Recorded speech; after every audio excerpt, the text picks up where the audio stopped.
Now, I didn't see the first one. I haven't read the books, but I got into it very, very quickly. And in this second one, you definitely delve deeper into Christian Grey's past and why he is the way he is. Yes, and I think the audience are kind of craving that after the first one. You know, you sort of just see him as this like sort of uber controlling, very sort of distant and cold man, and then you ask questions about that, I guess, and then hopefully we answer all those questions in the second one, and we have a glimpse into his early life and what made him the way he is, and so it's sort of an evolution of Christian, which I think is cool. It's more fun to play as well. Yeah, I bet. We see a softer side of him as well, and this he smiles a bit more and stuff. I don't think I cracked a smile once in the first one. I genuinely don't think I smiled. She definitely melts his heart, doesn't she? And do you know what? Fun lifestyle being a billionaire. Would it be? I don't know. Financially it would be fun. Yeah, financially it would be fine. You wouldn't worry about anything there, but I think he's quite a lonely person, you know, and that's why he needs the love of Anna so much, you know. Yeah, and as you say, this film definitely addresses that. And at the end, it leaves you wanting more. And of course, this is a trilogy, so there will be more. That's out next year, isn't it? So I'll probably be sat here with you next year, all being well.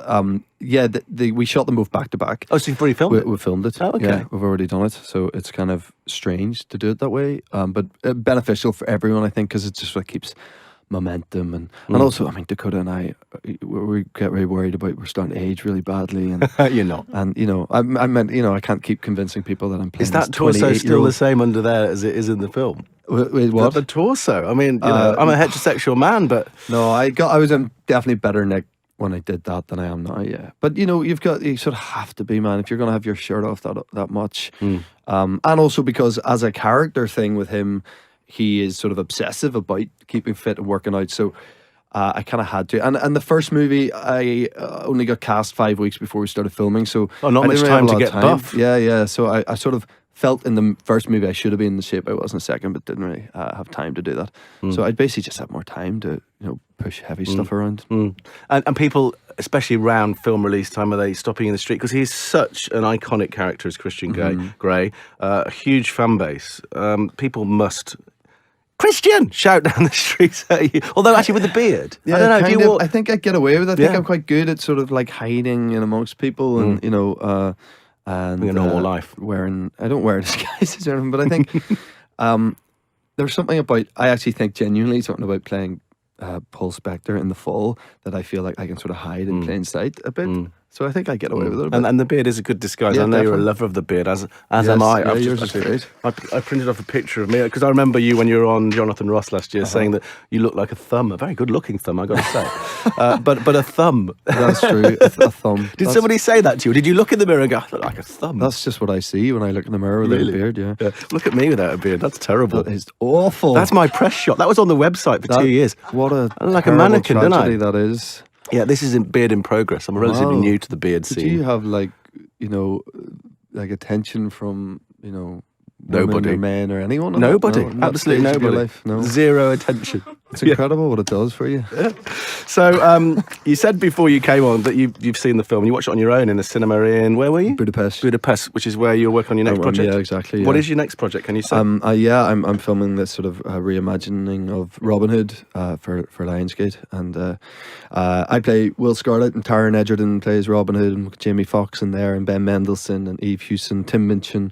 It's really fun cast. Yeah, it's brilliant. And it's Valentine's Day. Are you doing anything special tonight? I've been saying this a lot recently, but but my thing is, you know, there shouldn't just be one night of the year where you treat your wife really well. I agree. Think you spread the love over the 365 days a year. I agree. So that's what No special flowers or dinner. It's just a normal day, because every day is Valentine's Day. And you're going out with me, love. You couldn't have said it better. There we go. And you got kids anyway, and I've got kids. So that whole Valentine's Day thing is not easy. We'll be in bed by 9 o'clock. We will. That's a late night as well. Yeah, for me. It actually is. We're like panicking if it's not lights out by 9. To be honest. How old are yours? Your kids? 3 and 1. Right. Oh wow. Yeah. See, I got 2-year-old twins. Which everyone says that's really difficult, but I always say, actually, I reckon it's more difficult if you've got to say a 3 and a 1. Right, yeah. Our two are doing everything at the same time. Yeah, of course, yeah.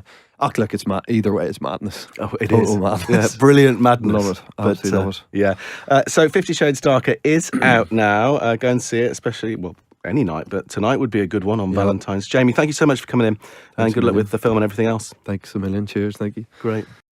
So I spoke to you about this time 2 years ago, that's and right. you'd just been at the UK premiere, and it was Yeah. you were still reeling from it. It was that kind of so? new to you. It's called a hangover.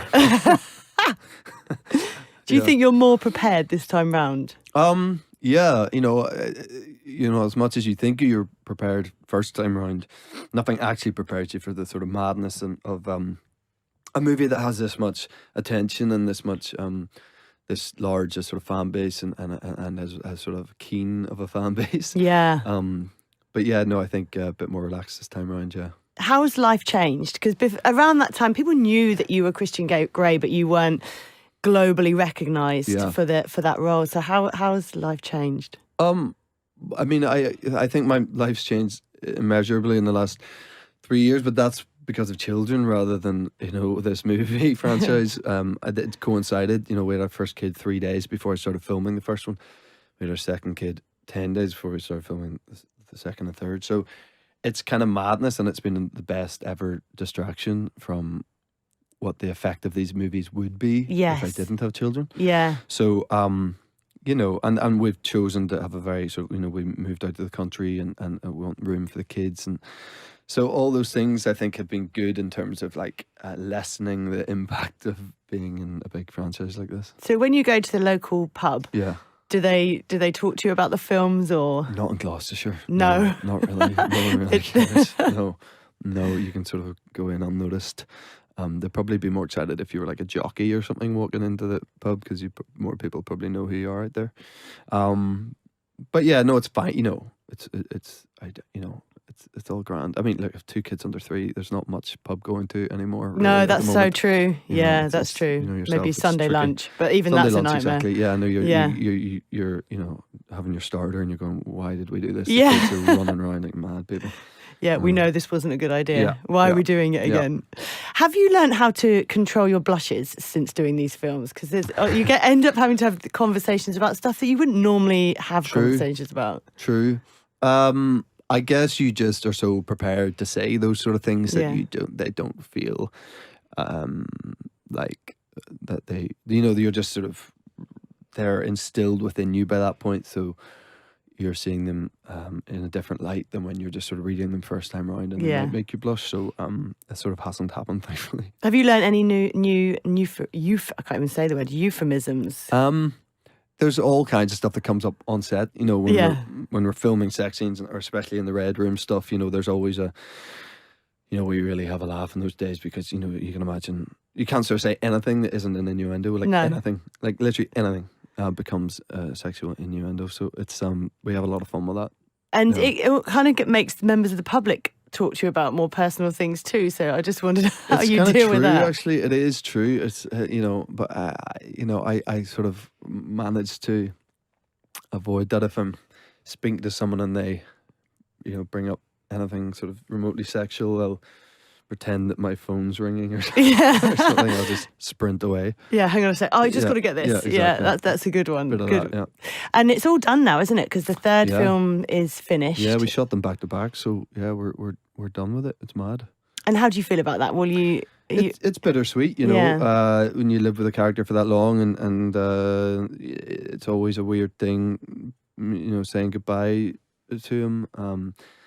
I've gone through that with television as well, so and where you get to play a character repetitively, and it's always harder to leave those characters behind, I think, than if it's just a one-off.